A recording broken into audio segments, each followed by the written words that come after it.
My name's Sadie Enoch. I'm a first-year real estate student and I take the role as a student property surveyor at SES Specialist Estate Services. I applied for the Network75 scheme as I knew there was a pathway that would allow me to gain 5 years work experience and a debt-free degree.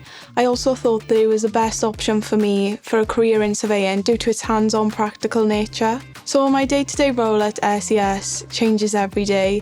Some days I might be out on site around the different estates, helping with lap inspections or measuring, and the next I could be in the office, helping with online searches or lease summaries.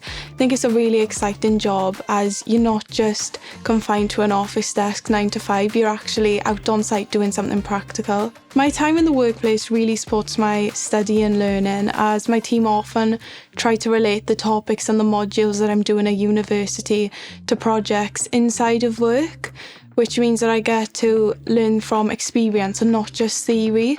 I'm also surrounded by a range of experienced professionals who provide me with really valuable mentorship and advice. I think that doing my degree through Network75 will give me the opportunity to be an industry-ready graduate, so I'm already going to have 5 years work experience behind me. I'm meeting so many different industry professionals and making so many different connections, which is really going to give me the benefit in the future if I'm looking for career advice or jobs.